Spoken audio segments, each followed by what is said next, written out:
The Oscars, a movie celebration of Hollywood's best and brightest. If you're like most people, you haven't seen the vast majority of films nominated. But there is an exception. There's one category that is always full of the most financially successful films of the year. That is the Best Animated Feature category. Although Best Animated Short has been a category since 1932, it wasn't until 2001 that the Academy would give an award for feature-length animation. Since then, there have been over 100 nominees, and today I will be ranking those films from worst to best, starting with 104. Shark Tale. Yeah, I'm not breaking new ground with this pick. Of all the nominees, this is the lowest ranked movie on both IMDb and Rotten Tomatoes. Making fun of this film now would be like shooting fish in a barrel. But in this movie's defense, this was back when DreamWorks was still looking for their identity. They were still seen as the discount Pixar. They make a bug movie, we make a different bug movie. But to this film's credit, this fish movie is nothing like Finding Nemo. Finding Nemo is good. When asked what's wrong with this film, it really boils down to the two most basic elements. This film doesn't have a good story or good characters. This story is your basic liar reveal storyline. You lied! Which I already don't like.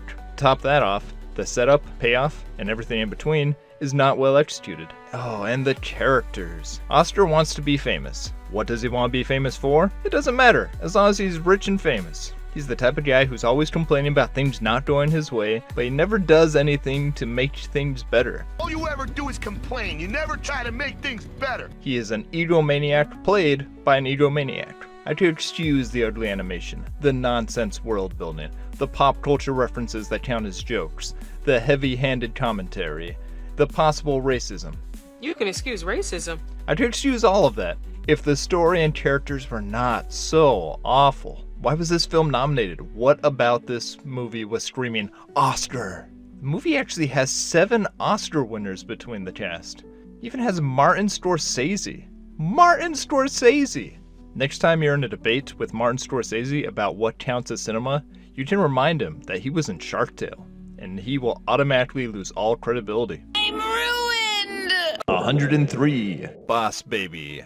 The second lowest ranked on IMDb is likewise the second lowest ranked on my list. I'm not making any waves thus far. The main problem with this one is that the story is just a whole bunch of nonsense. I understand that to an extent, all movies are just nonsense. I'm fine with suspension of disbelief and can agree to turn off my brain for some dumb fun, but this movie wasn't fun enough. But was certainly dumb enough. I watched this movie with my 5-year-old nephew. He stayed awake and watched the film in its entirety. There was not a single laugh from him. He did say gross a couple of times and asked if the movie was going to end. We watched it with his grandma as well. She said that the film was insulting to kids' intelligence. The movie wasn't without its redeeming qualities. It has a variety of animation styles, good Hans Zimmer music, good voice acting, and a handful of funny jokes. It's just hard to invest in a story where everything is imaginary. The rules of this world make no sense, it contradicts itself and has no consistency. How is the audience supposed to get engaged in a story when the actions seem to have no consequences? It may not be right for adults, grandparents, or even children, but it might be good for babies. Babies! 102. Flea. To be honest with you, I feel bad ranking this one as low as I do, but I gotta be honest. There's a rule in comedy that you'd never punch downward. I can make fun of DreamWorks, they're a $1 million company. I can make fun of Will Smith, he doesn't care what I think. Do I look like I care what you think? But I don't feel right making fun of this small animation studio, made this movie that a lot of people really like, and it just isn't for me. I don't like it. As much as I wanted to like this film, I just didn't like it. I don't know. I just don't like him. I can say it's my third favorite semi-autobiographical movie about someone growing up in Afghanistan that's on this list. Overall, I just found the film uninteresting, pretentious. It didn't capitalize on the medium of animation. This could have just as easily been a live-action film and not have lost any of its story. Sorry it wasn't meant to be, but as you can see, Flea was not for me. You make the flea sick!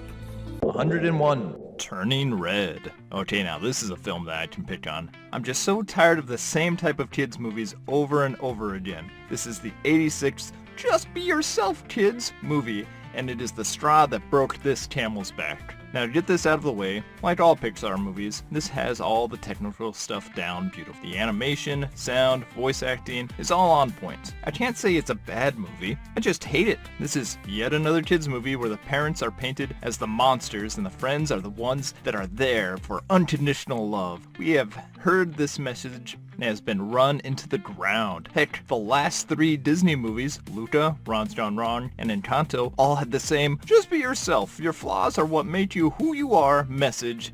This one lacks any subtlety. They beat you over the head with this message from the beginning of the movie all the way until they spell it out for you in the end. Also very on the nose about its puberty parallel. There just aren't any funny jokes you can make about menstruation.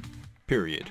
The characters in this film, particularly the mom, act so over-the-top ridiculous that they inevitably end up being set up as the simple straw man to knock down for the sake of the message. The way she reacts to certain plot points was so unbelievable that immediately took me out of the movie. If you can get past the narration at the beginning and not see exactly where this movie is going, and you're not sick of the parents are the worst cliche, Moms stink. P.U. you'll enjoy this movie. I personally liked the setting, the anime influence on the animation, but for me, in the words of another animated panda, this movie gets skadooshed. 100. Chico and Rita. Much like a comedy film that isn't funny, or a horror film that isn't scary, if a romance film isn't having you buy into the main romance of it, then it's really the fundamental failure for the film. Likewise, for a film that is focused so much on jazz music, it doesn't have that catchy of songs for it, so there's nothing that I'm going to be humming afterwards, being like, yeah. Jazz. You just make it up as they go along. I could do that.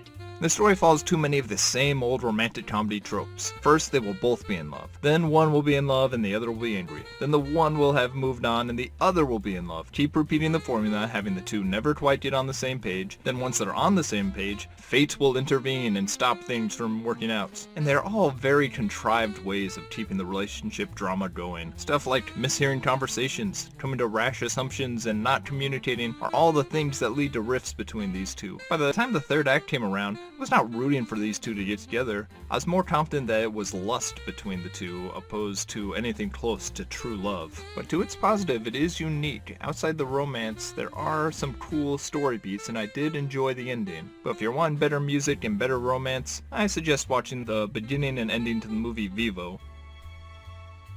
99. Toy Story 4. We have the first film to actually win the Oscar for Best Animated Picture on this list. It is interesting seeing the turnaround this film has had online. Back when it first came out, people were saying that this was the go-to example of how to do a fourth entry in a franchise. It made over $1 billion at the box office. Slowly but surely, the glitz and glamour of the new toy you just got starts to lose some of its appeal as you take a closer examination on it. Pretty quick thing for me to say that I didn't like this. A big part of that being that I was a huge fan of the Toy Story trilogy and think that Toy Story 3 was a perfect way to end the trilogy. But beyond just comparing it to the original, let's see where this one falls short. Starting with the positives, once again with Pixar, the animation, voice acting, all of that is on point. And I'll say I even liked the new characters. Well, some of the new characters. Key and Peele, and I liked Keanu Reeves. I thought they did a great job. Excellent!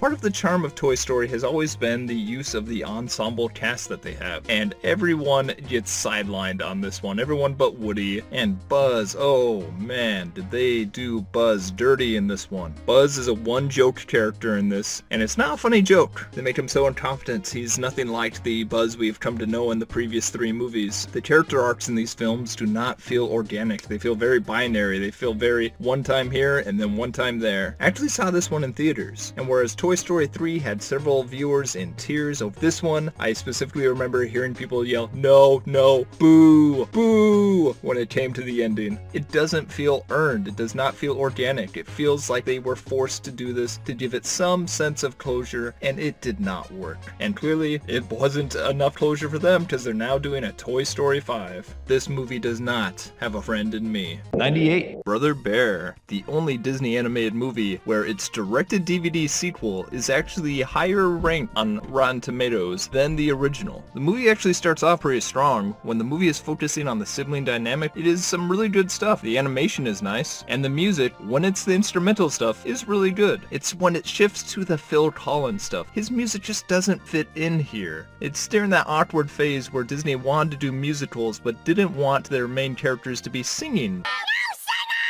I remember the trailers and advertisements featured the moose as if they were going to be prominent characters in the story, when in reality they're just the comedic relief. You cut the moose out there. I just cut 10 minutes of unfunny banter from the movie's runtime. But the other worst part comes from the banter between Kenai and Coda. Once Kenai is turned into a bear, he's quickly teamed up with Coda. It is the typical grumpy loner teamed up with a precocious, fast-talking partner. Will the grumpy learner learn to lighten up through the journey? I'll never tell. But I'm a loner bear who don't like to be bothered by other folks. Where the movie should have focused was on the brother Sitka. His story was far more compelling, but this movie goes the safe route and just makes this a road trip buddy movie between two unlikely partners. Barely anything new, barely anything good. This movie does the bare minimum. 97. Ralph Breaks the Internet. This movie has a lot of great scenes and fantastic ideas. Combine those concepts with the likable characters established in the 2012 original. What could possibly go wrong? Well, simply put, the characters we came to know and love in the first film just don't show up in this sequel. And the world building of this film doesn't make sense. A lot of that can be forgiven, but some plot-relevant questions inevitably come up. There is no way that Ralph could make $3,000 from being a YouTuber in just one day. $26,000! Naomi's character becomes shallow for so quickly getting sick of her sugar rush. After trying all of the first movie to be a player in the game, she just gets bored. It's hard to build sympathy for a character whose main motivation for change is just boredom. Although her character change may seem abrupt, she's got nothing on the character assassination they did to Ralph. They reworked him to be super insecure in this one, basically making him the primary antagonist of the story. The main struggle in this film feels like something that they could have cleaned up in a simple 30-second conversation between two characters. The way it gets blown out of proportions is ridiculous. It is sad when you can say that the best part of the movie is the part where they are referencing other Disney movies. There's so much joke potential that they could not capitalize on. After all, it is Disney making fun of Disney. A disappointing sequel with a handful of good jokes that you could watch as a YouTube compilation. 96. Surf's Up. You look at 2007 and take all the things that were popular and combine them into one movie, you got yourself Surf's Up. For the voice cast, we got Shia LaBeouf and Napoleon Dynamite. Make an animated movie about penguins, then film it in an office-style mockumentary format and get yourself a guaranteed hit. But it doesn't have much staying power beyond that. The movie has a lot of slapstick humor, a lot of easy jokes. The characters aren't all that likable, the jokes aren't all that funny, and the story feels like it just drags. Most of it takes place within the same 3 locations. The movie just seems to be treading water, waiting for the 85-minute runtime to end. And the ending feels like a compromise in the way they were trying to have their cake and eat it too, and for me it just does not work. The surf might be up, but I can't give this film a thumbs up.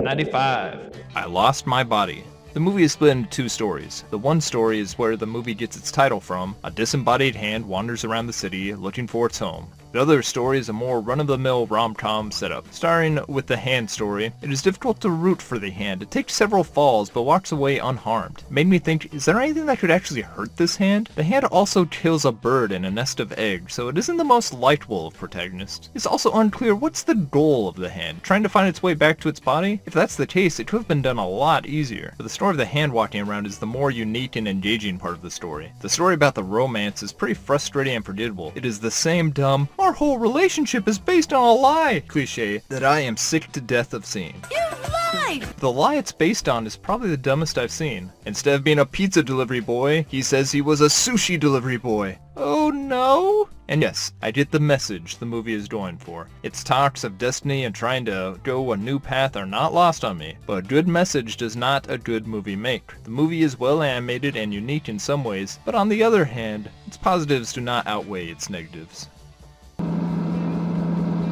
94. Ice Age. And the story of Ice Age is about as cookie-cutter as they come. Grumpy no-nonsense loner is paired up with a fast-talking comedic relief sidekick. But I'm a loner bear who don't like to be bothered by other folks. 2 of them team up to return a baby to its family. Added to the mix is a tiger who wants the baby for purposes of revenge. He teams up with the duo and plans to betray them later. I wonder where this plot point will go. You lied! Oh, and there's also Scratch the squirrel, who is the comedic relief that they keep cutting to that really doesn't add anything to the story. But unlike the moose from Brother Bear, I actually find Scratch to be funny. We actually have Jack Black in his first voice acting role. I hope that he goes on to bigger and better things. Peaches, peaches, peaches, peaches, peaches. It is a kid's road trip buddy comedy with no real surprises, follows all the plot points you'd expect and tells most of the jokes you'd expect. Not awful, but nothing worth going out of your way to see. 93. Elemental. When I first saw the teaser of the movie, I was filled with a lot of hope. Pixar's bread and butter is the what if blank had feelings. But going from the teaser to the trailer is where I had my problem. I could tell exactly what type of story I was getting into.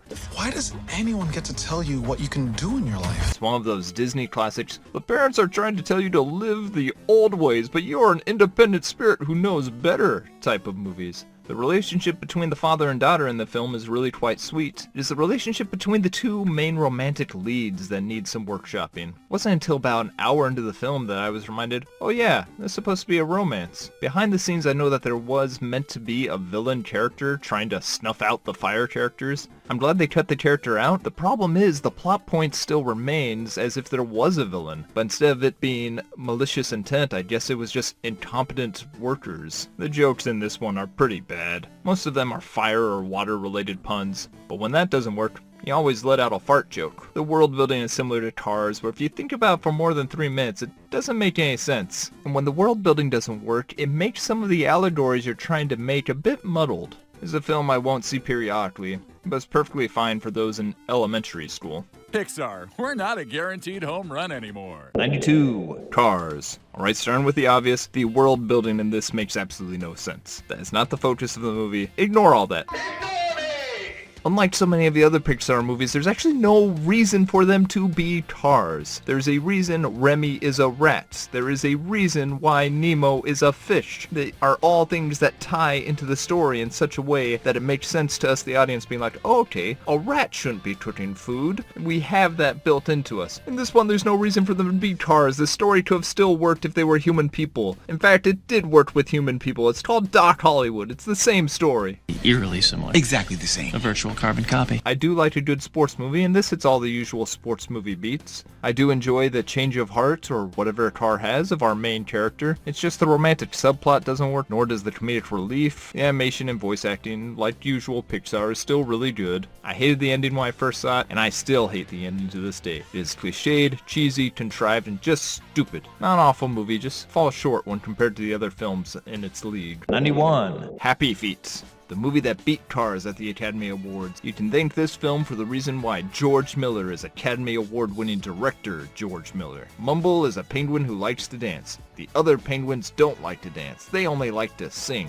Seems odd to have those two very similar hobbies create such a sharp divide. Then, the same be yourself message shines through and everyone learns to accept him for who he is. And about an hour and 20 into this hour 48-minute movie, a big reveal happens that completely changes the focus of the movie. A lot of the movie feels like filler, especially when you look back about what the movie was trying to teach. The jukebox musical style doesn't work for me in this film. The ending feels like it is a parody of these films, but this film is doing it 100% sincere. The voice acting is fine, but it's clear that the casting was interested in first getting a big name, and second, who would fit the role. Just a side note, it's fine if a TV show uses the same voice actor for multiple roles, because it's gotta do a lot of different episodes. But when a big budget movie is asking one actor to do 2 different voices, it becomes more distracting. Just get a different voice actor to do that role. In the end, this movie does not make me very happy. A silly penguin is back again. 90. The Trudes. It's about a Stone Age family named the Trudes as they have to find a new home. Ryan Reynolds voices Guy,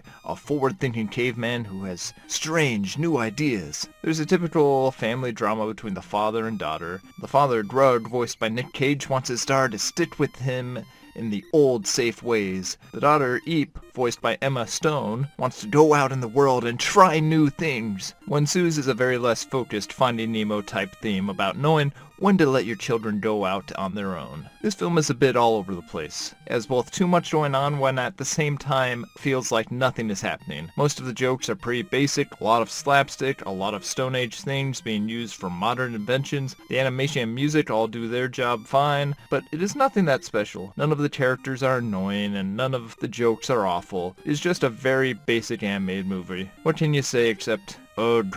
89. Monster House. 2006 was a rough year for Best Animated Picture nominees. Monster House was created using Robert Zemeckis' motion capture technology. Of all the films using this technology, this one came out looking the best. It embraces more of a cartoony style and found its way on the better half of the uncanny valley. The characters are pretty annoying. It's accurate to 13-year-olds, but it doesn't help the audience root for their survival. The movie just juggles too many plot points. You have the three main characters, the two cop, the babysitter, Napoleon Dynamite, some bullies. You got too much going on. When they're in the house, it's the right level of creepy, but the story just spends too much time wandering around. It feels like the movie had 3 different endings, didn't know which one to go with, and just used all 3. Overall, the movie has some treats, but could have used fewer tricks in the bag. 88. The Red Turtle. The Red Turtle is an 81-minute film with no dialogue about a man trapped on a desert island. Like all Studio Ghibli films, it is beautifully animated, but it's not its best. The movie doesn't have much room to flex its animation muscles. There isn't much that they can do with the colors or movements because they're constrained by the limited characters and setting. For the lack of dialogue, for a lot of the runtime it makes sense. There is no one for him to talk to, so why would he talk to himself? Other times I wonder, why isn't this man saying anything?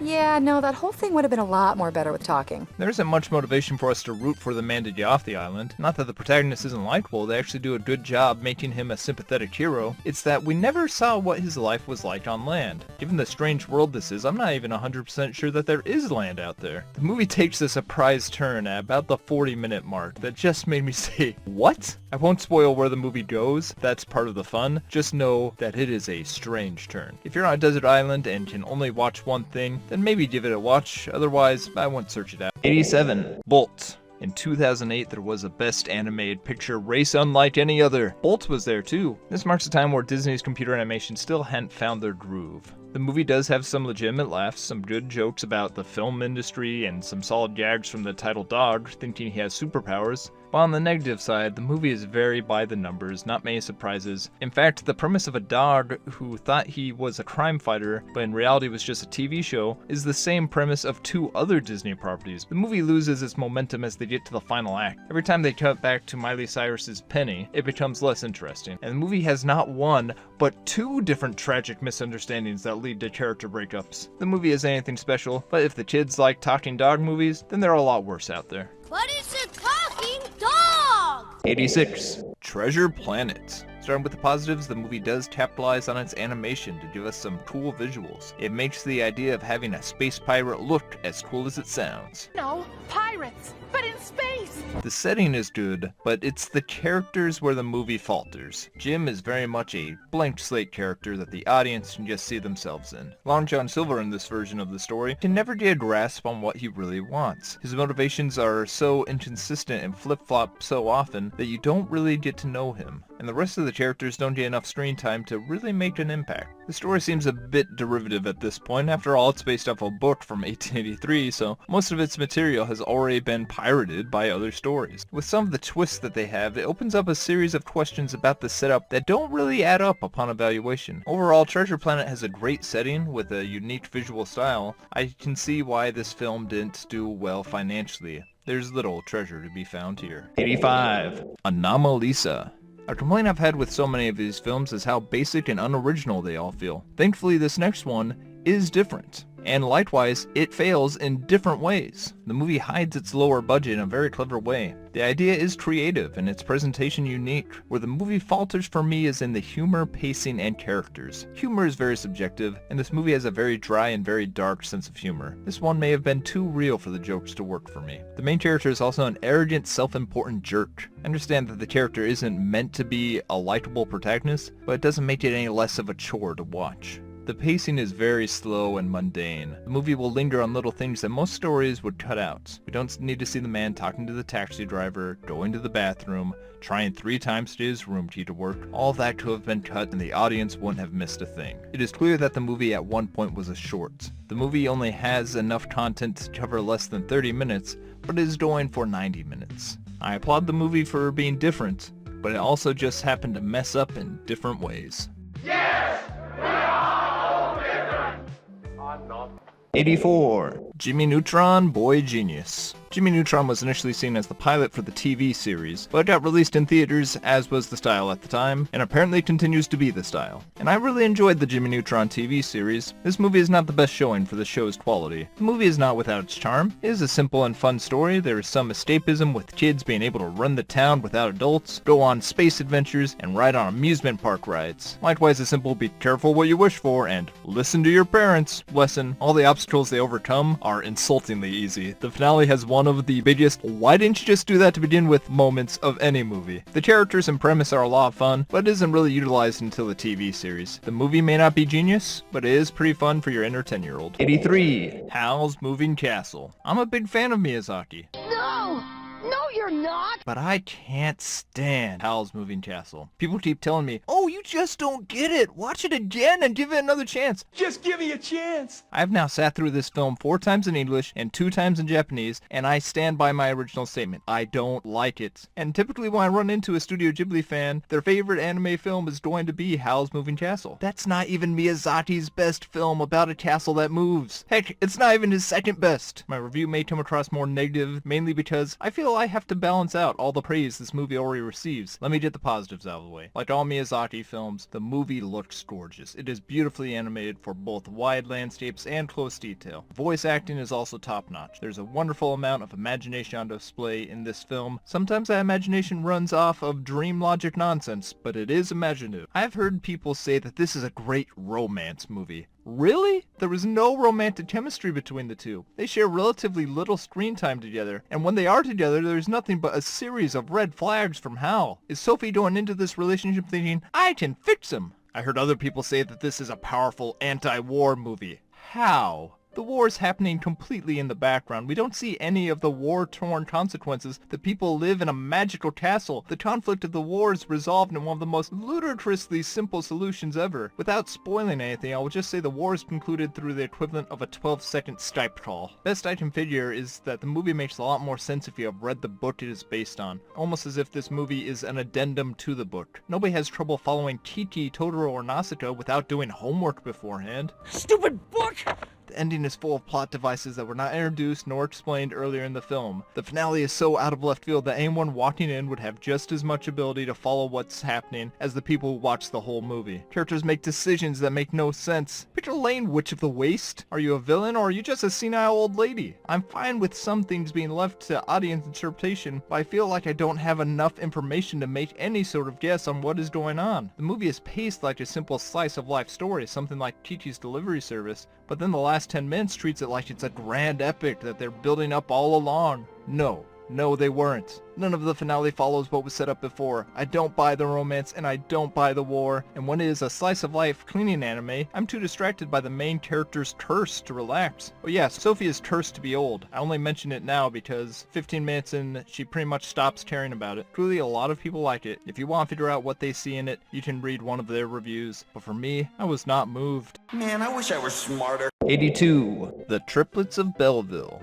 This movie is a testament to wabi-sabi. It finds beauty in imperfection. Every character has some sort of physical deformity, from the main characters to the background characters. Likewise, all the food looks disgusting. The story is told mainly through the visuals with next to zero dialogue, where the motives of characters like Coyote and Roadrunner are simple. It is harder to silently communicate these characters' motivations. For example, the villain's motivation in this don't make much sense. And I guess the titular triplets join the action because they have nothing better to do. The movie's main positives come towards the end. That is where all the motivations are made clear and the comedy can really shine. The movie had me loudly laughing a handful of times in their final act. Like A Blind Date, she ain't much of a looker, but she is pretty funny. 81. Incredibles 2. Sad to say that after all the years of waiting, this feels like yet another rushed out Disney animated sequel. Starting with the positives, the movie does very good family dialogue. The comedy chops of Craig T. Nelson combined with Brad Bird's knack for family comedies leads to some fun exchanges. Bob Odenkirk is an excellent addition to the cast. On the negatives, the villain in this film is a serious downgrade. The villain in this film is stock, cliched, and boring. The villainous theme theme and motivation seem incompatible. They seem to have a vendetta against TV, but once their backstory is shown, that doesn't mesh. It is also a sad state of affairs when the villainous scheme of this film is the same one used as Teen Titans Go to the movies. The action isn't all that spectacular. With the exception of Jack, the action scenes are just trying to stop a vehicle from crashing into another thing. Just rotate from drill, boat, train, bus, and plane, and that's the action. Flashing lights make some sequences annoying to watch. The film isn't that bad, but is far from incredible. 80. The Boy and the Heron. I'm a big fan of Miyazaki. No, you're not! I admire Miyazaki for doing something original. The movie cannot be faulted for lack of creativity. It does have its fair share of Miyazaki tropes, but the man still manages to keep the audience guessing. I feel most of my critiques to be accused of me just not getting it. I don't get it. But no, I get it. I just don't understand what is going on or why people do the things they do. When the final act comes around and I looked at all the possible resolutions, I realized I didn't care how it turned out. Mainly because I didn't understand how the fictional world works or what the consequences would be. It isn't all bad. The movie is funnier than I thought it would be. In isolation, there are some nice scenes. They just don't come together to form a cohesive narrative. Overall, it does not hit the heights of a castle in the sky, but does not crawl as low as an earwig.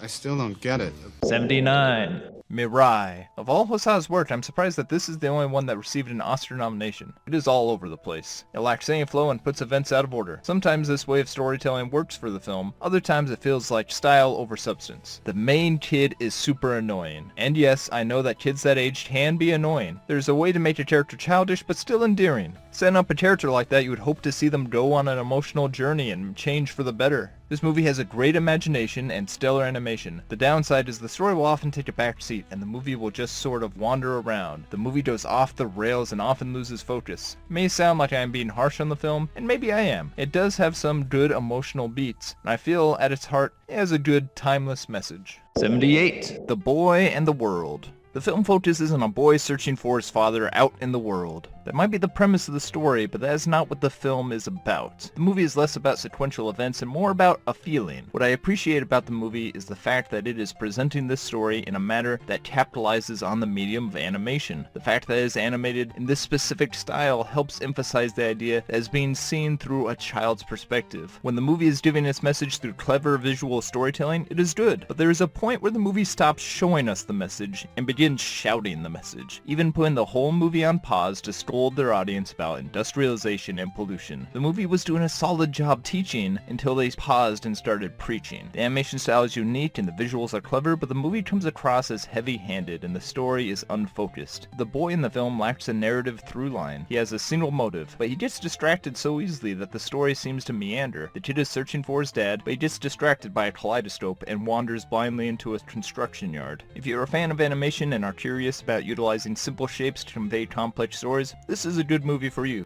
77. Despicable Me 2. I'm not expecting high art when it comes to a Despicable Me movie. This movie was nominated for 2 Oscars and made over $900 million at the worldwide box office. The movie has great voice actors doing funny voices, but not saying anything all that funny. They have both Kristen Wiig and Kristen Schaal. How can these two not be funny? On a storytelling level, there's a lot that doesn't add up. Plot points and timelines feel disjointed. One action does not organically lead to the next. Story beats are abandoned and solutions are pulled out of nowhere. What I think the film does well and why people keep coming back is for the characters. I do think Drew works well off the 3 girls and the agent. I liked the new villain more than the previous one. I also think that the soundtrack of this film is really great. At the end of the day, you can probably tell from the trailers whether this is the film for you. I think it is perfectly fine. Not great, but not despicable to me. 76. Brave. When I first saw the teaser for this, I was so excited. It looked like Pixar's version of Princess Mononoke or something. Then the actual movie happened.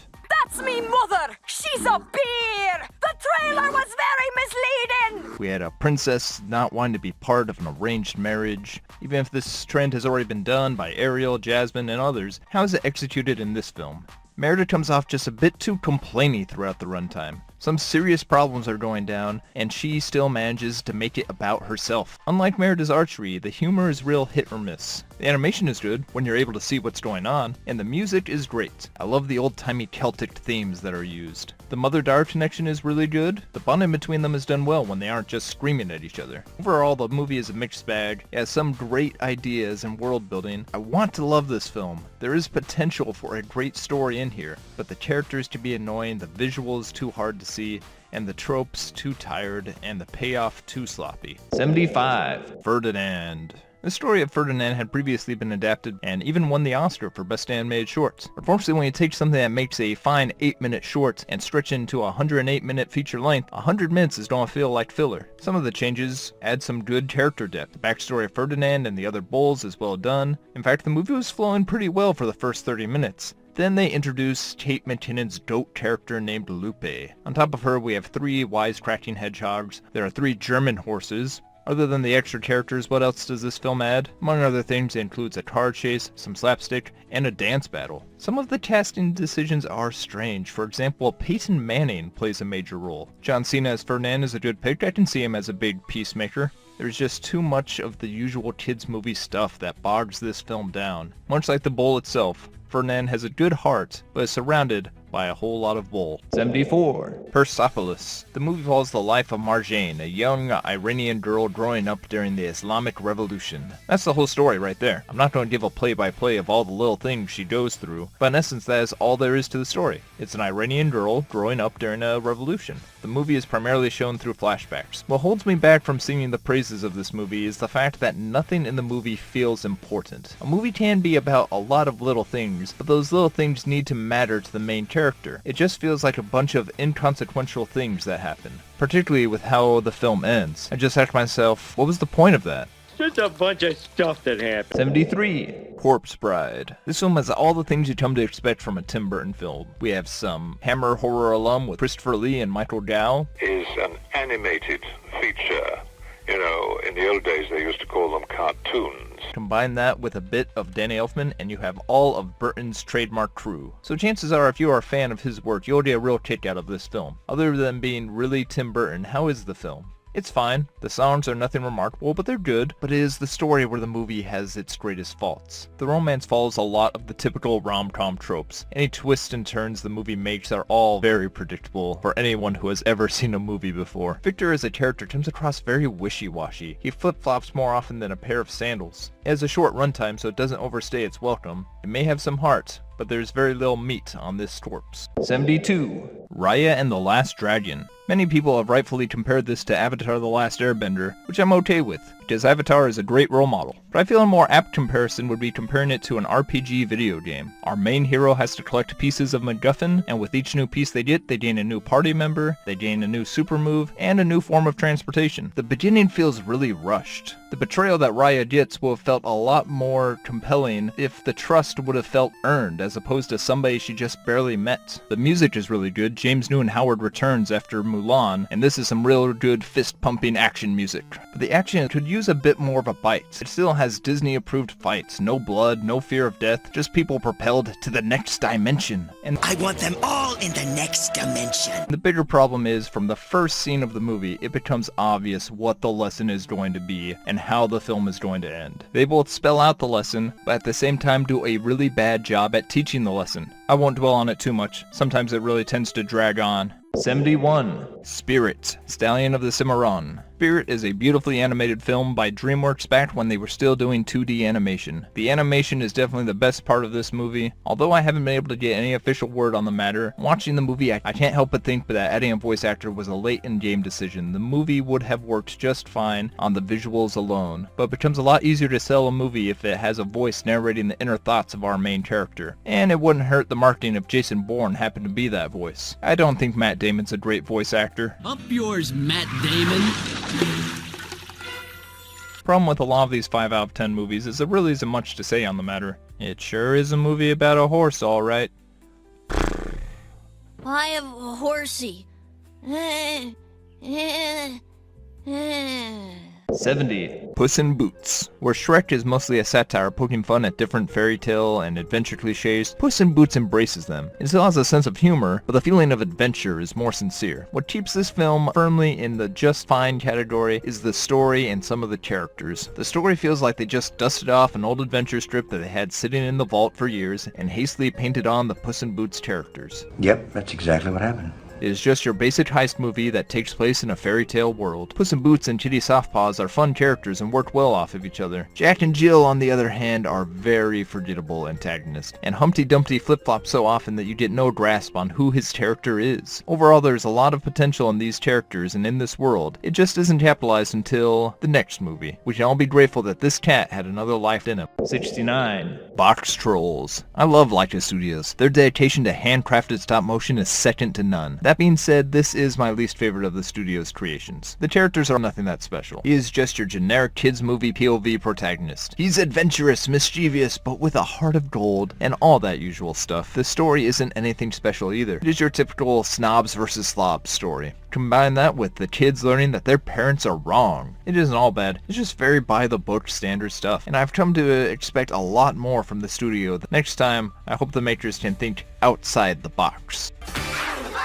68. When Marnie Was There. I'm a big fan of Studio Ghibli. No, you're not. The scenery is drawn in such a way that I want to be there, and the food in the movies always look delicious. The music is also great. I should listen to the melodies of this film all day. The main character, Anna, is self-loathing, antisocial, ungrateful, boring, irresponsible, and sometimes just mean. Understandably, the movie needs a flawed character for the protagonist. That way the audience can see the way that they develop and improve. I think they went a little too far with this girl, making her journey hard to get engaged with. A lot of the film feels directionless. Anna will just sort of wander around and daydream about a house that she sees. But the movie does salvage a lot of its points with its ending. The last 15 minutes or so help bring the story together in a nice package and leave the audience with a good feeling. It comes down to how much are you willing to forgive from a good ending. For me, the good just about evened out with the bad, and the film walks away with a neutral score. Marnie is a very difficult picture to classify.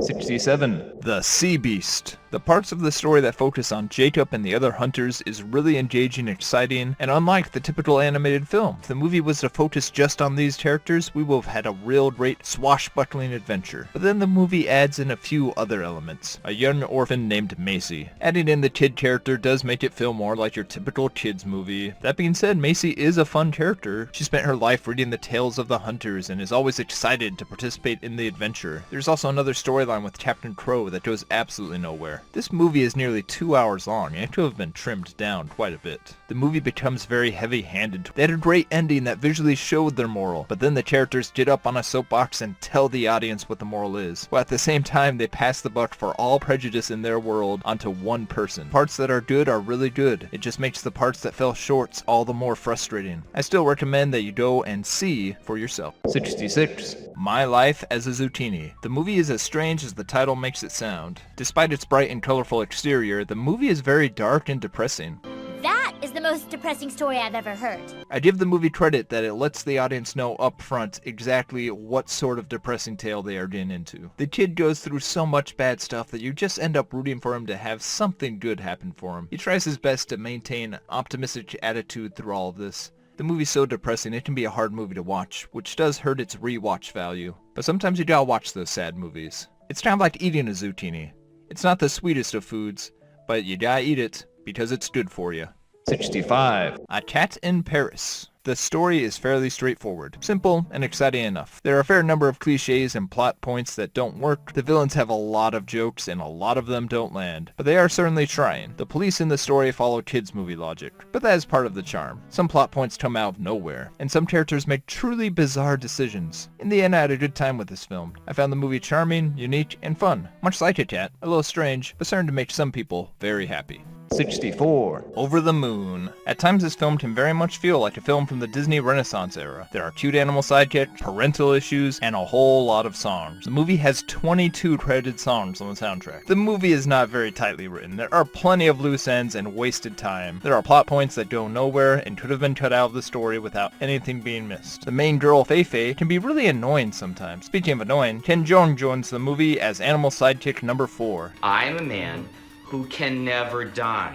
And honestly, he's not too bad. And that is the movie in a nutshell. It's not too bad. I enjoyed the original songs, the animation is colorful and imaginative, there's a world that they go to that reminds me of what a child would doodle with their crayons. The movie isn't doing anything groundbreaking, but it was a nice story and it was told in a creative way. I'm not over the moon with it, but I'm pleasantly surprised. 63. Onward. The core dynamic of the two brothers bonding is sweet. Their quest to spend more time with their father is immediately relatable. The smaller moments of the story, where the characters are just hanging out, are very endearing. The characters are both flawed in their own way. The reason they give for not just including the mom in the story is very contrived. The fantasy technology hybrid world is not all that novel nor interesting. There's potential in the world, but there are things that just don't add up. The ending has an unnecessarily forced conflict between our two leads. The final resolution also feels forced, like the writers knew what they wanted to happen but didn't know how to make it happen. Where it isn't Pixar's best, it's still not a bad flick. It may not be fantastic or magical, but it's decent. 62. Frozen. Boy, there is a serious drop in quality from the first half to the second half. The quality of songs peaked with Let It Go, which won the film an Oscar, but Make a Snowman, First Time in Forever, and Love is an Open Door are all quite good. I don't hear many supporters for Summertime, Reindeer Are Better Than People, and Fixer Upper is one of Disney's worst songs. And that's the final song of the movie. The movie town forgets that it's a musical partway through. Frozen went through a lot of different drafts. One of the main sticking points with writers was what to do with Elsa, and up to the second to last draft, Elsa was planned as the main villain of the picture. But executives found that they could sell more merchandise if they kept her as a hero. Due to this late in the game decision, there are a lot of plot points that just feel forced. Now, I don't want to sound overly harsh on the film. Just due to how this is seen as a modern animation classic, I feel I need to bring it back down to earth. The songs, as mentioned, are really good. Olaf does a fine job as comedic relief, not overstaying his welcome.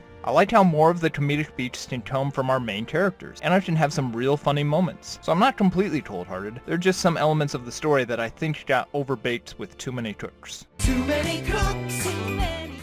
61. Big Hero 6. I like how this film demonstrates how cool science can be. The heroes of this film spend a lot of time in the lab, but none of them are portrayed as dorks. They're cool, confident, and popular people. The music, particularly with the training montage, is really good. Likewise, the animation is impressive. The setting of San Francisco is very visually interesting. The characters and locations set up in this film do have potential. On the negative side, the movie follows all the usual beats you'd expect from a movie like this. It does all the usual kids movie stuff and all the usual superhero movie stuff. The main character, Hero, keeps his robot, Baymax, a secret from his aunt. Why? His aunt knows that Hero and his brother make robots. Why does this robot need to be a secret? The reveal of the villain, which they build up like it's a big surprise, is so obvious even the 6-year-old who watched this film with me knew who it was going to be. The movie concludes with a big ol' sky beam and a wave of faceless drones the heroes can smash through without any moral implications. All the same old superhero stuff that we were getting plenty of back in 2014. Speaking of, this was the film that won Best Animated Picture over the Lego Movie, which wasn't even nominated.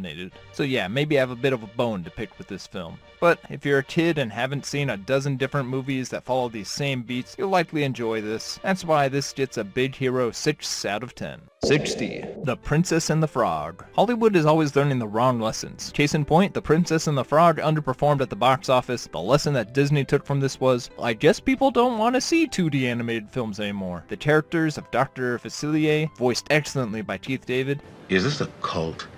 and Tiana are some all-time great Disney characters. Tiana is a great example for young viewers. She has a strong work ethic and a positive attitude. Despite these strengths, she still goes on a character arc. She learns a lesson and progresses through the adventure. And could it be that Dr. Facilier is the last great Disney villain that they've had? The story is just uninspired. The setting of the swamp gets old pretty fast. The premise of our characters getting turned into animals is one that I have seen a dozen times too many. And the way circumstances play out is both overly convoluted and cliched. It is a step in the right direction for Disney animation. It's just a shame because it's almost there. 59. Luca. I see Luca as a tale of two films. One film is great, and the other is pretty bland. Let's start with the great movie. Together our trio of heroes are practicing for the Porto Rosso Cup. It is a bizarre triathlon that consists of swimming, biking, and eating pasta. When the movie focuses on this, it is a great movie. I love the simple slice of life story this presents. When the three characters are just hanging out, they are very naturally entertaining. They have great chemistry. The movie clearly takes inspiration from some Studio Ghibli movies, and when Luca acts like those films, it excels. levels. When the film is dealing with the sea monster stuff, it is a bore. The undersea world isn't interesting, the parents' attempt to recover him isn't interesting, the obvious subtext about being yourself is heavy-handed and has been done to death in kids' movies today. Lucha himself is part boy and part sea creature, and Lucha the film is part chill slice-of-life movie and part after-school special about accepting others' differences. Sadly, those latter parts are a bit too shallow. 58. Moana. Yes, this movie hits all the familiar tropes of a modern Disney princess adventure, but it occurred to me that this is going to be some kids' first time seeing these tired story tropes. For those kids, this is going to feel fresh. If I haven't seen it, it's new to me. For all those kids where this their first animated movie, it is a pretty good one. The music of this film is wonderful. The voice of Moana can sing like an absolute angel. The songs were written by the man, the myth, the legend, Lin-Manuel Miranda. The titular character of Moana is what really helps this film stand out. She is flawed, she grows and progresses through the story. She may not be the strongest, but she keeps on working at it. Her and Maui worked well off each other and make a good duo. The downside is the movie doesn't bring much new to the table story-wise. There's the short-sighted, angry father that doesn't want Moana to leave the island. He's basically the villain of the story. These aren't the worst plot points to have. I've just seen enough movies that I'm wanting to see something new. 57. Rango. The setting of the Old West is a fun location, and it is criminally underused for animation. The animation style matches the Old West tone very well. There's a lot of grit and grime to the visuals, as if the whole thing has a layer of dirt on it. The villains are a good level of intimidating. The movie has an edge to it that you don't find in many modern animated films. Our hero is likable enough. He sees himself as an actor, he commits himself in the role, and he just gets in over his head. All the supporting cast are just the right level of strange to make them memorable. The movie can be very funny. It can also animate a very intense action scene. The downside for the movie is its story. The movie follows the same tired cliches. We have the, our whole relationship is based on a lie. What a cliche. This wouldn't be so bad if they did something new or clever with the concept, or even if they just blew by the plot point really quick, but no, the movie lingers on them for far too long. As a whole, the characters' animation give the film a fresh look, but in the end it is just an old wagon with a new coat of paint.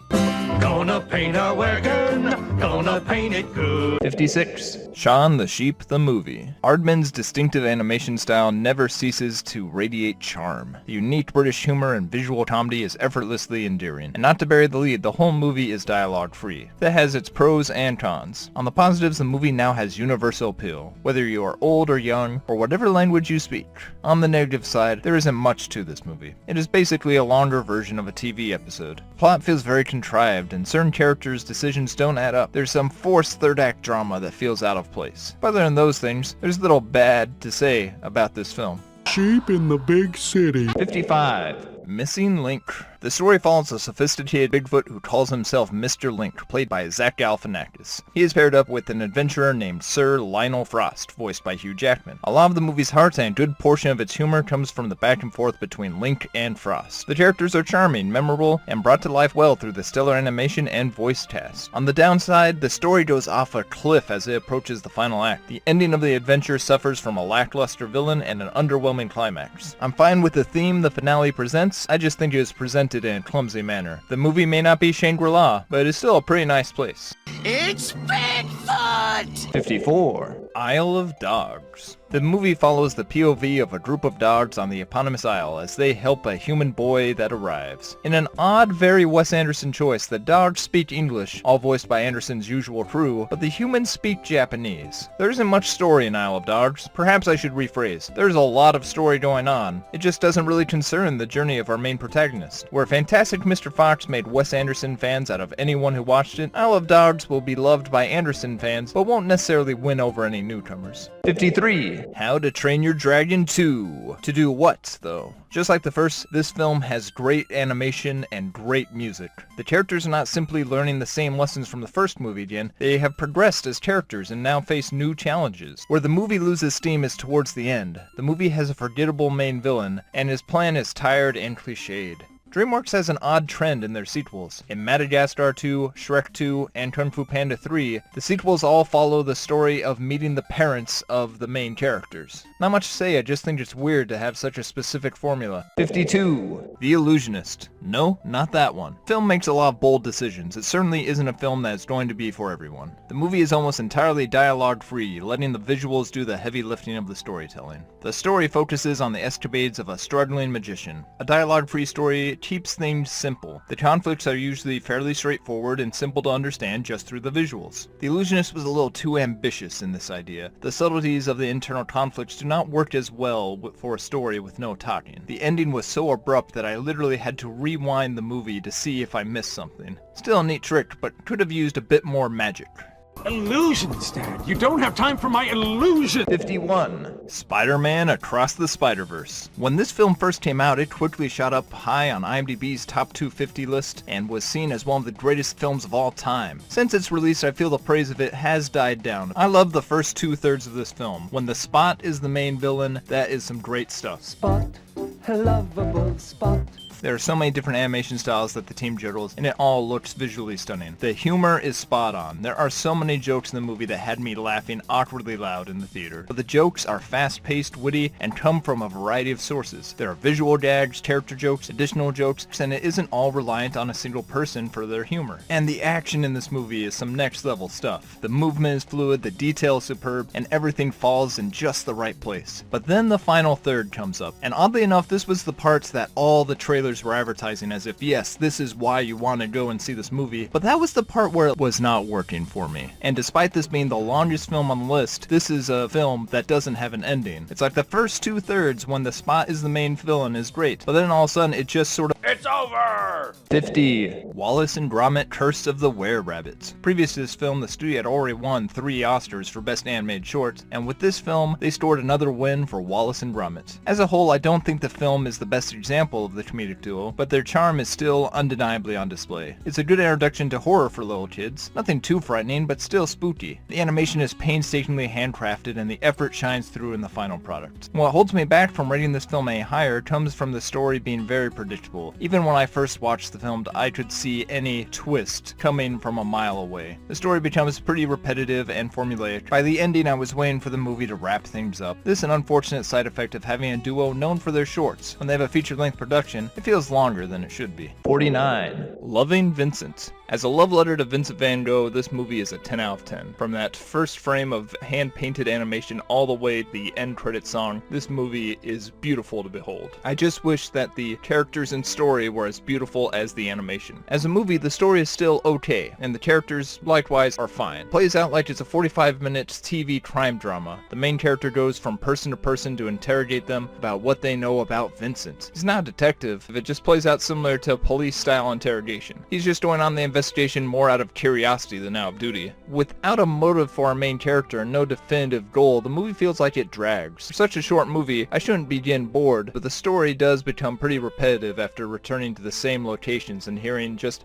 a little more about the same event. I recommend it more off of the visuals than I do off of the characters or story.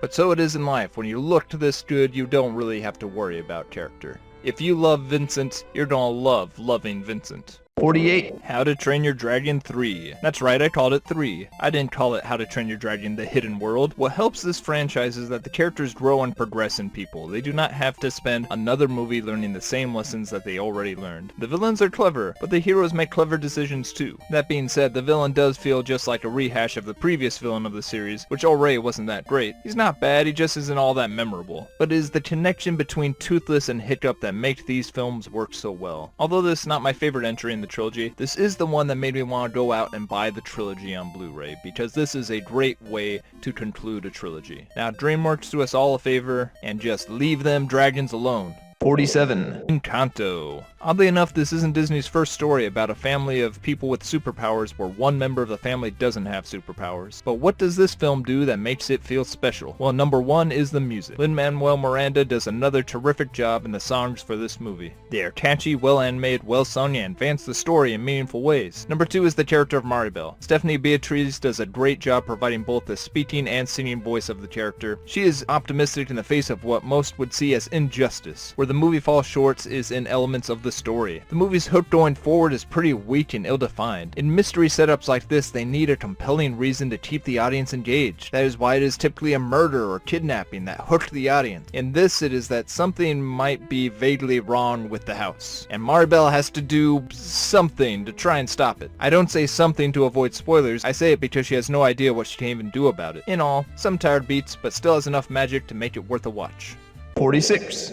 Marcel the Shell with Shoes On. The movie feels unconcerned with what other people think. The movie isn't an Oscar bait film. It's like the filmmaker set out to make a movie that he thought was funny and didn't care if anybody else got the joke. The movie is incredibly charming and sincere. Marcel isn't trying to say anything that profound or overly funny. He just has an innocence and likability to him. The movie is very quirky, has a very dry humor, and at times it can get a little dark. Not depressing, just real down-to-earth stuff. A lot of the humor comes from just how straight-laced all of it is being played. The juxtaposition of the silliness of the talking seashell and the seriousness of what they're talking about. That's what makes the jokes work. Some of the content feels like it could be cut or at the very least abridged. Understand that humor is a subjective thing. There were just several jokes that did not land, and given the slow pace of the movie, when they don't land, it lingers for quite some time. The movie won't be for everyone, but it is undeniably a very quirky, creative, unique, and clever movie. It is a movie that helps you appreciate all the little things of life. 45. Nimona. Nimona is a very fun character. Her together with Battlestar leads to a lot of rapid-fire jokes. They are the heart and soul of this feature. The setting is very interesting. It is a wonderful futuristic blend of fantasy and technology. I like the edge that this movie has. As the movie goes on, there are certain plot points that anyone can see from a mile away. There are Scooby-Doo episodes with bigger twists. But as the story progresses, it takes some turns that kept me guessing. At a certain point, I was wondering, where are you going to go with this movie? On the negative side, this does lead to some characters' decisions that do not make sense. There are some mistakes that characters were dumb enough to make twice. It has some third act drama that feels undeserved. Nimona may have her fair share of flaws, but she is one well worth letting in.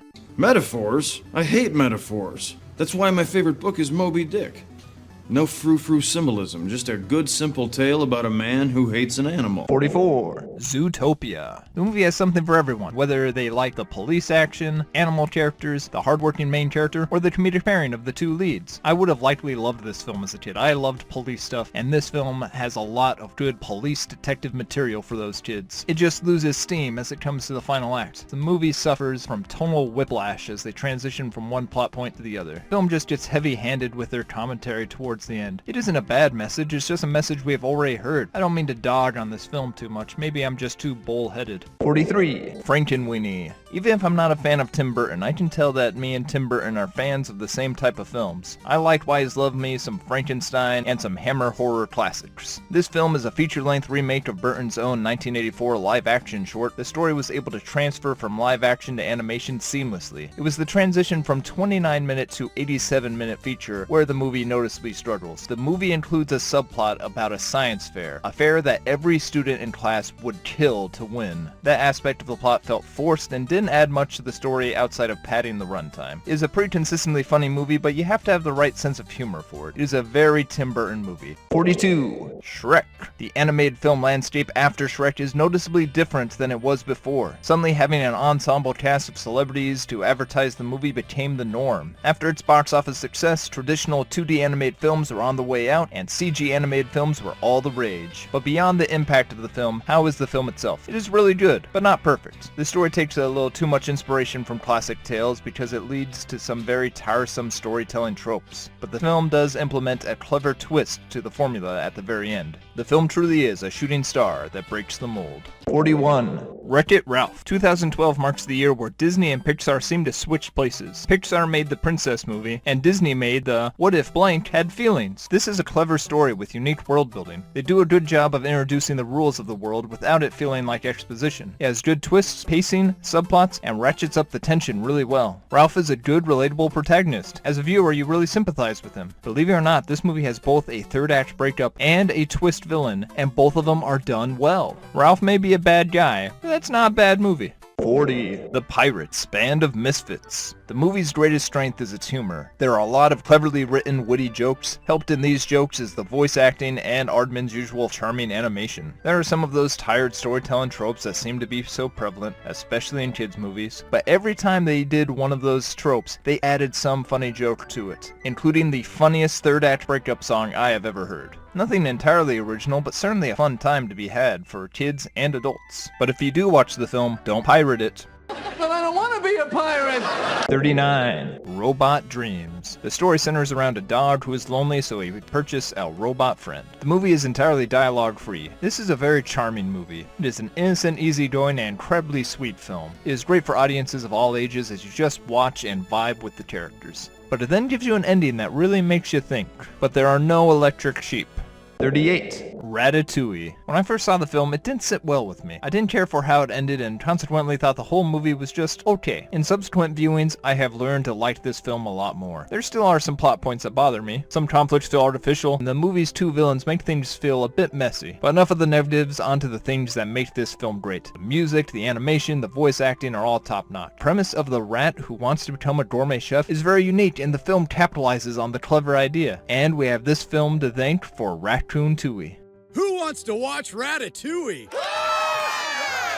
37. Shaun the Sheep Farmageddon. I can understand people saying that the sci-fi twist of this movie is jumping the shark and that is too absurd. I just thought it was funny. The visual comedy on this is second to none. Bringing these jokes to life is Aardman's usual stop-motion animation, but on this one they just dial all the jokes up to 11. I could go through the storyline beat by beat, but it would just be me explaining, and that joke was funny, and that joke was funny. For some it may be a little too silly, but for me, I thought it was hilarious. 36. Coco. I'm going to make a bold statement here. Coco is Pixar's saddest film. And that's saying something because Pixar animation is powered by children's tears. It'd be even higher on this list, but I'm just sick to death of the storyline of the family doesn't like music and he has to prove that music is good. Rock and roll music has got to stop! That and some other tired tropes that get thrown in there. But no, when this movie is hitting you with the feels, it hits hard. Go in, watch it, but bring some tissues with you. 35. Spirited Away. Don't you ever get tired of being wrong all the time? I'm not worried about people saying in the comments that I don't get it and that I'm not smart enough for this movie, because the fans of Spirited Away are a lot like the fans of Fantasia. They absolutely love the film, but at the same time they understand that it's not for everyone. Simply put, I'm not a fan of isekai. A lot of the adventure doesn't feel like it's building towards a conclusion, it just feels like a whole lot of side quests. Now you don't need me to tell you that this movie is beautifully animated and has terrific voice acting in both the sub and the dub. All the positive qualities you've heard about this film are true. 34. Lilo and Stitch. It frustrates me that Stitch seems to be the one that gets all the merchandising. Heck, I see Stitch paired up with Girl Stitch, Angel, more often than I see Stitch paired up with Lilo. All the alien stuff is fine, but what kept me coming back to Lilo and Stitch was the connection between Lilo and her older sister Nani. Chris Sanders and Dean Du Bois had a unique vision for this film, and Disney had uncharacteristically little interference with the project. The end result is a very sweet, funny, and creative movie. 33. Memoir of a Snail. Between this and Mary and Max, Adam Elliott has a distinct filmmaking style. His animation embraces imperfections. His characters are emotionally broken, his humor is dark, and his stories feel real. This movie is very sweet. I'm not saying it's all sunshine and rainbows. The world ain't all sunshine and rainbows. There are some very sad moments in this film, but it is the fact that the characters and story feel so real. When they succeed, it doesn't feel forced. It maintains an optimism through the realism. This snail does not fail. 32. The Tale of Princess Kaguya. As soon as I thought I had an idea of where the story was going, the plot would take an unexpected turn. I liked that about this movie. Likewise, there are various themes and lessons that could be extracted from this tale. What I didn't care for was the relationship between the father and daughter. For as excited as the parents were to raise this heavenly child, usually they pawn her off on the villagers or servants to do the raising for them. The expert presentation and unique story with its unexpected plot points is enough for me to recommend this movie. It may be a little sketchy at places, but it comes together in the end. Is this a happy ending or a sad ending? It's an ending, that's enough. 31. How to Train Your Dragon. Chris Sanders and Dean Du Bois have done it again. In a similar fashion to their previous work, we have an unlikely human-creature friendship. They have a real talent for taking unusual animals and making them both frightening and adorable. They also take some tired storytelling tropes and do it with such likable characters that you can forgive the cliches. What keeps me from rating this as high as most people is the tired and predictable story beats. The movie is beautiful in animation and music. It is a delight for the eyes and ears. The movie also has a lot of bite to it. It's not toothless. 30. Paranorman. Paranorman is an all-time great Halloween film. It's perfect for those kids that want to see a zombie movie but aren't ready to see the more graphic and violent ones, but are still ready to see a zombie movie with clever social commentary. The story matches the style of animation perfectly. Everything is just the right bit off. The music is well used, both pumping up for exciting scenes and also giving the characters time to breathe in another scene. And the ending leaves the audience with something to think about. It's great for showing kids a zombie movie that isn't just brainless. 29. Fantastic Mr. Fox. Both Anderson's distinct directing style and Dahl's unique charm shine in this adaptation. It incorporates the unique world and grounded yet outrageous characters. Admittedly, not all the comedy works for me. Anderson and Dahl have a distinct sense of humor. Sometimes those long pauses lead to hilarious timing, other times it's just an awkward pause. A lot of the jokes are just pointing out how strange a situation is. Some characters and plot points just don't seem to fit in. There's a part where all the characters need to utilize their talents, and I don't know who half of them are. I I admire how unique the presentation is and how creative the characters are. But as a whole, this is really a fantastic film. 28. Coraline, the scariest movie on this list. Coraline fits in well with the proud tradition of child traumatizing animated films. For some, the creepiness of the movie is what keeps them away, but that is exactly what makes this film so captivating and memorable. There are some stretches where the movie can feel a bit like a video game side quest. There are two female characters, April and Miriam, who have a scene that is just too much. Those critiques out of the way, if you like creatively scary animated films, this is the film for you. If you're tired of your old, boring nightmares, then this is just the fuel you'll need to get some new night terrors. 27. Soul. They go the extra mile when it comes to animating characters playing musical instruments. It is both detailed and, from what people who know music better than me verified, accurate to how instruments are played. Beyond the presentation, I'm surprised how mature this movie is. Not in the usual edgy humor type of mature, but I mean full existential crisis. There is an emotional powerhouse scene between Jamie Foxx and his mother. There are no jokes, no villains, just two people having an adult heart-to-heart conversation, and it is glorious. It is possible that kids won't always get what's going on, but they will appreciate it as they grow up. The ending is a divisive one, and I don't think they nailed it. But the rest of the movie is good enough that you want to love the ending. It's a little anticlimactic, but I guess this looks like the ending. 26. Ernest and Celestine, the most adorable film on this list. It's such a cute little film, the type of film that will cheer you up if you're in a bad mood. The story is just about how a mouse and a bear become best friends. The animation style perfectly complements the childlike, easygoing tone of the film. It is almost like a kid's crayon drawing come to life. The music also complements the theme of the story, just nice little melodies, almost what you would hear from a music box. Ernest and Celestine make for an unlikely pair that you can totally believe as friends. There are some elements that didn't quite match up. I didn't care for any of the zoom-ins on the teeth. I just found those parts to be more gross than funny. But other than those nitpicks, I really enjoyed this film. I think it is criminally overlooked. 25. Inside Out 2. After the Disney Plus era and some box office disappointments, a lot of people were saying that Pixar was out, they didn't have it anymore. And then Inside Out 2 becomes the highest grossing animated film of all time. What I think this one does better than the first one is the story with Riley. If the story was just focused on Riley and her doing her hockey, that would be compelling enough of a story to have my interest. And likewise, the stuff that's happening in the outside world interacts with the inside world better than it did in the first movie. But there are a few elements in which I think that the first Inside Out did it better. 24. Inside Out. Yeah, the strengths and weaknesses between the two Inside Out movies leads the two at about an even playing field, but in the end, I like the original more. Outside of the concept just being more original the first time around, I thought the inciting incident was more organic in the first one. In the second one, things escalate really quickly. That escalated quickly.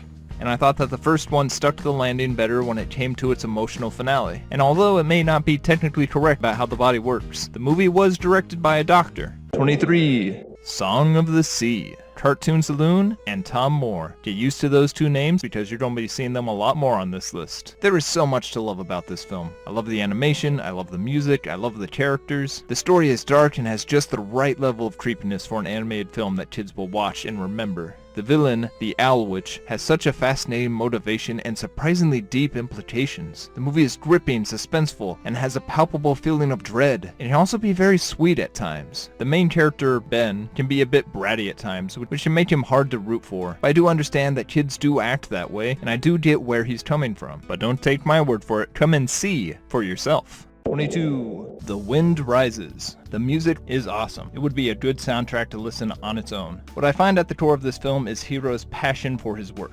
His unrelenting desire to engineer a better airplane. He's able to take something that I would normally have no interest in and make it fascinating. And I'm going to say this is Studio Ghibli's best romance. Alright, let me do a quick double check on that. Just friends, how would they make it work? Two interspecies, likewise, too young, too related, too young, too nuki, no. Alright, looks like we have a champion. Looks like we have a new champion. Yes, maybe this movie could have used its time better. In the end, this movie rises to meet expectations. 21. Flow. In early drafts of Land Before Time, the story was imagined to be done without any dialogue. This movie seems to take that idea and run with it. Much like Land Before Time, 5 species of animals that wouldn't spend time together must team up to make it to a better place. The difference this time around is instead of looking for a valley low enough, they are looking for a mountain high enough. Flow is beautiful. It is deep in a way that isn't pretentious. It works on many levels. Despite it being 85 minutes of no speaking, it was gripping from beginning to end. You can really get the personality of each of these animals. What can I say? Go with the flow. 20. Monsters, Inc. The story has a very clever premise. In what has now become a Pixar staple, they explain this high concept in a manner that audience of all ages can understand. The character design for all the monsters are varied, unique, and charming. The story builds to an exciting finale, the characters go through major emotional arcs, and the whole thing has a delightful sense of humor to it. There are a couple of character moments that feel a bit forced, but overall this is a great movie for people of all ages. My only other complaint is the name Monsters Inc. That'd be like calling a company Human Inc. I thought Monsters Incorporated was a documentary on the Weinsteins, but... 19. Pinocchio. Yes, in 2022 there were 3 Pinocchio movies released, and this one is easily the best one. Granted, that's a very low bar to clear. Great adventures await! But beyond that, this is a really good film. The first impression this film makes is with its animation, and it is spectacular. It is clear that a lot of hard work went into the presentation of this film. The movement is fluid and details are intricate. The movie is a musical and all the songs are pretty good. The first song, My Son, is the best of the bunch. The story takes a lot of clever twists from the original tale. Putting Pinocchio, the stringless puppet, in the backdrop of fascist Italy leads to some great commentary. Another twist I enjoyed is that the creation of Pinocchio is more of a Frankenstein situation. When Geppetto sees Pinocchio, he is first repulsed at what he has created. The character of Pinocchio is very well done, with the youthful excitement but also naivete. He maintains his optimism without becoming oblivious to reality. The film did its best, and that's the very best anyone can do. 18. Mitchells vs. the Machines. The wit, charm, and comedy of this movie is what first got me interested. There are so many jokes in this movie, they fire them a mile a minute. If there's one joke that doesn't land, don't worry, give it 5 seconds and chances are there'll be another joke that does better. But beyond the jokes, what held the movie together was the connection of the family, the parents wanting to reconnect with their children. And I give credit to any movie that is able to take an old, tired storytelling trope and twist it in such a way that it feels fresh and original. There's a part in the story where a character says something, and I wonder, why would this character say that out loud? And then I think to myself, oh, so it'll be brought up later in the film and we'll have some third act drama. And when it happens, I do roll my eyes and think, oh, why did they do this? But then it is followed up by possibly the best moment in the movie. It's what took this movie from being just a good comedy to being an all-time great family film. 17. The Incredibles. The film's strengths are the characters and story. This family has a strong connection. Along with the family connection, we have an excellent connection between the hero and villain. You could argue if this is Pixar's best film, but this certainly has Pixar's best villain. In typical Pixar form, this movie has great animation, music, and voice acting. One extra aspect that this film has going for it would be its action. The setting, the scale, sound design, and how the superpowers are utilized create superb sequences. If only all animated films were this super. But in a world where every film is super, none of them would be.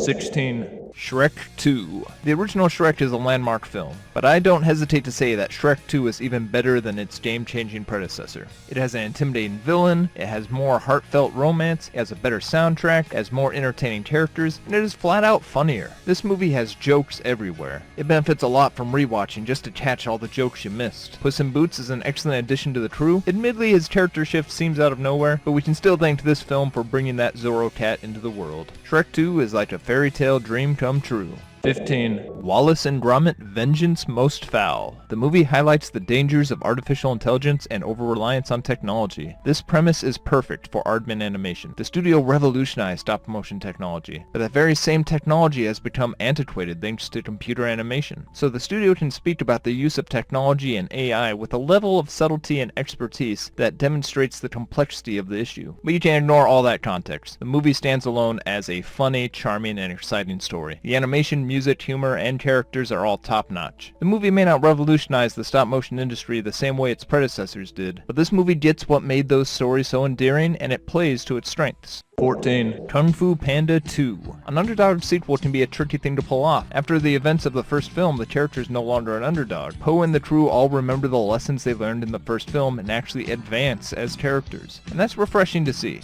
The action in this film is some of the best animated action of all time. The comedy is very fast-paced, but still knows when to dial it back and let a big moment sink in. The movie has some jokes that get me to laugh every time I watch it. If you liked the first film, this one's a no-brainer. If you're just a fan of good movies, this movie is for you. Rock on, Panda! 13. The Secret of Kells. What's the secret of Kells? It's the first entry of Cartoon Saloon and animation director Tom Moore, and this is a great way to start. This movie has simplicity of shapes and demonstrates the beauty you can make with these basic shapes. Along with the simple shapes, the story also follows a very simple motivation. It is less about the story beats and more of the vibe you feel as you're going through the story. If I were to sum up this movie in one word, I would say haunting. It's not the scariest film, but it is the movie that I just can't escape thinking about. The setting is almost this ethereal nightmare. There is this unstoppable force that's coming towards this village and there's nothing they can do to stop it. There are these supernatural elements that can't be explained, and it has this one frame of animation that is one of the scariest things I've seen in any movie. Watch this movie. Don't let this movie be a secret anymore. 12. Klaus. I love Christmas movies, and this is the best Christmas movie on the list. Klaus immediately stands out amongst the sea of generic Christmas movies with its unique and beautiful animation style. Likewise, the voice acting is top-notch. J.K. Simmons is the undisputed voice of Santa. In fact, you put him in a movie in Santa, and chances are... never mind. Of all the positives of this movie, the music might be, ironically, the unsung hero of the movie. The soundtrack and original song in the movie are some of the best I've heard. It's like a Christmas gift that's so nicely wrapped and thoughtfully made. It's just what I wanted for Christmas. 11. The Wild Robot. Chris Sanders has the ability to take some of the most cheesy sounding stories and injecting them with such life that would melt the heart of even the coldest cynics. This time around, Sanders tackles, what if a robot had to determine what love is? On paper, that sounds like the most cliched story, but gosh darn it, Sanders creates another animated classic. We have another unconventional matchup with Brightbeak and Roz. And this movie is a perfect Mother's Day film. By the end of the film, I had to call my mom and thank her for raising me. This movie is a paradox. It is both super sweet, but also has a hard edge. It is both really funny, but also get your tissues and be ready to cry. Roz does a great job as an emotionless robot, but also sells the emotional beats of the story. This movie does not compute. Oh, it doesn't make any sense to me. Of course not. You're a robot. 10. The Breadwinner. The movie is perpetually dark and depressing, not shying away from the darker realities that go on in the world. Breadwinner gives a good dose of perspective for anyone complaining about first world problems. This movie reminds me a lot of Don Bluth movies of the 80s. It focuses a lot on the struggles of our protagonists, which makes the quest to overcome them all the more triumphant. I love the family dynamic in the story. The sisters may bicker at times, but they also share very sweet and tender scenes together. Breadwinner teaches that even if you don't know what to do what you can and be kind. They will occasionally switch animation styles as the characters tell a story, and if there's any levity to be found, this is where it is. It makes a point to say that there is power in the stories we tell, and there certainly is power in this story. 9. Puss in Boots: The Last Wish. In one movie, Puss in Boots gave us 3 of the best villains that we've seen in the last 20 years in animation. All parties are competent and various levels of funny. One is a sympathetic group, another deliciously over the top, and the final is just straight up scary. Just like the villains, the hero group is also very well done. They have a terrific comedic chemistry between the 2 jaded adventurers and the naive, overly optimistic companion. I could see myself enjoying 3 more films with this crew. In this film, I walked away talking about the great action sequences. This film is funny throughout, but the adventure is the best part. This is DreamWorks at its very finest. The Last Wish is the stuff dreams are made of. Stuff that dreams are made of. 8. WALL-E. This is the movie that I've changed my mind the most over time. It took time to win me over, but I can finally say, yeah, WALL-E's a pretty great movie. I love the respect the movie gives the audience, the way they allow the world to sink in. I love how much of the story of the movie is told through the visuals. It never feels heavy-handed or preachy with its message. You can see this as a love story or a pro-environmental movie. It works either way. I even love the humor in the movie. There aren't a ton of jokes in the movie, but the reactions of WALL-E and Eve just lead to a lot of funny stuff. Give the movie a watch if you haven't already, and if you have, watch it again. Maybe you'll learn to like it a little more. 7. Kung Fu Panda. Yes, even though WALL-E was nominated for 6 Academy Awards, the movie I liked more from 2008 was Kung Fu Panda. I feel a lot of people stick up their nose saying that this movie can't possibly be that good. It is far too silly. Why can't a movie be both funny and silly that all ages can enjoy, but also be emotionally deep and resonate on a higher level? It can be both. It can be 2 things. Let's not say slapstick like it's a bad word. All the comedy here is informed by the characters. He keeps going on with a positive attitude despite all the bad stuff that gets thrown at him. And the action. For a live action movie, it's enough to see people in realistic peril, but for an animated movie, you have to step it up to the next level, and that's exactly what this does. In addition to Poe being a great character, I love the ensemble cast. Everyone from the Furious 5 to Poe's dad to Sifu are some great side characters I could totally see in their own spin-off series. Tell me you would not watch a series where it's just Poe's dad running his noodle operation.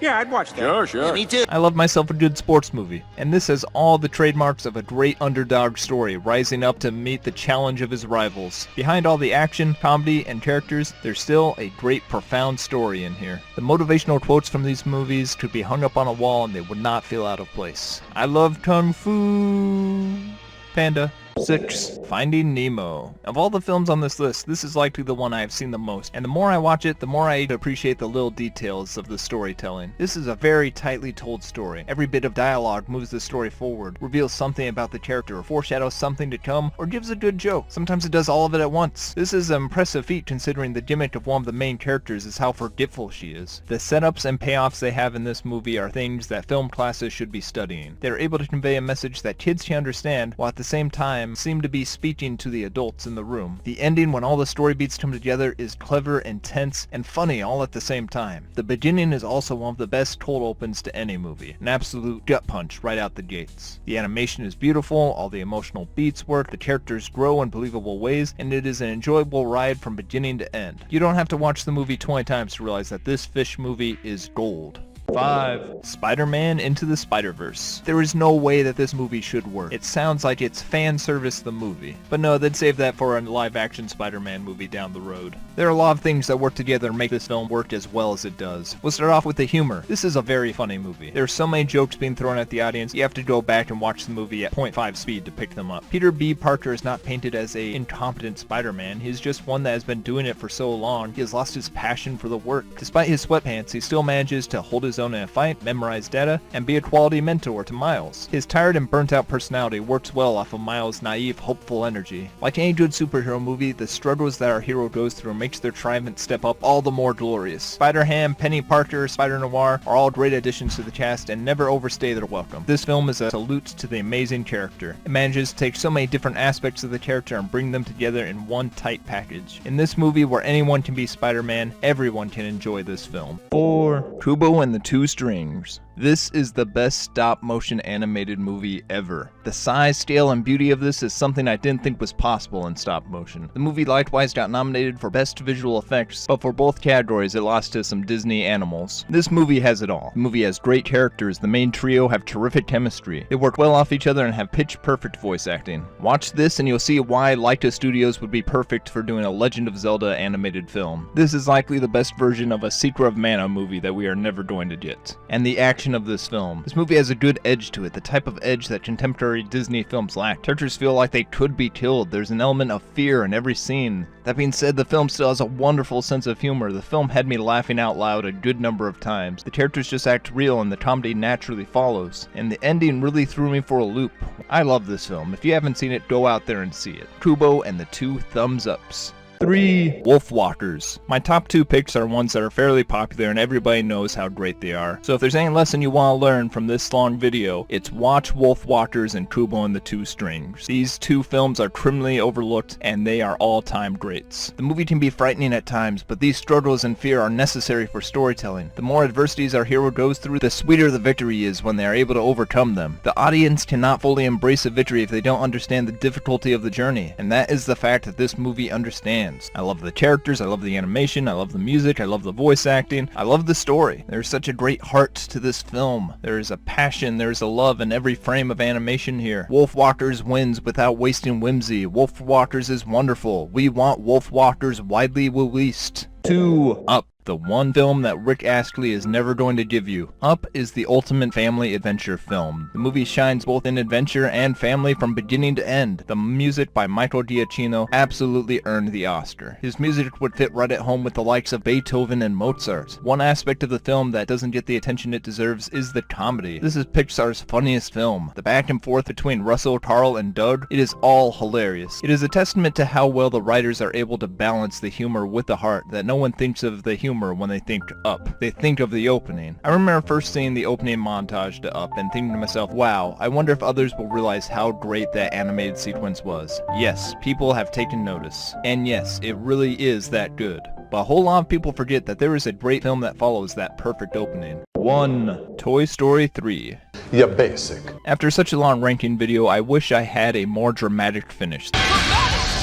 But my final 2 picks are about as standard could be. Both of them are by the biggest studios, both of them made a ton of money, both of them were nominated for 5 Academy Awards, including Best Picture. But I gotta be honest, Toy Story 3 and Up are my 2 favorite Best Animated Picture nominees. There's a reason that they get all the praise they receive. Admittedly, there is a nostalgic bias for this. I was a child when I saw the first Toy Story. In Toy Story 3, much like Andy, I was also heading off to college. The main thing of the movie is a kind of prison break with the toys. It is a fun ensemble cast of both heroes and villains. I love me a good prison break. I love the fact that each of the characters has a moment to shine, and they wouldn't have been able to pull off the prison break without everyone being involved. The movie hits all the right beats. The animation, voice acting, and music are all peak Pixar performance. The film has a good share of jokes and is quite funny, but what people remember most is those tear-jerking moments, and this film absolutely delivers on that. This film hits the audience hard with the feels as the story concludes, and was absolutely the perfect way to end a legendary trilogy. I repeat, the perfect way to end the trilogy. And likewise, I guess it's the perfect way to end this ranking. If you made it all the way to the end of this video, you're the real MVP. Now my favorite part of any movie is the discussion we have afterwards. Given the fact that we have 104 entries on this list, the odds of anyone having the exact same list are mathematically impossible. Go ahead, leave in the comment section below, what was the movie placement I got the furthest off on? Was there any that I got just spot on? And what was your favorite and least favorite Best Animated Picture nominee? I'm genuinely curious to know. Go ahead and leave your comments in the section below. Thank you so much for watching, and I hope you have a great day.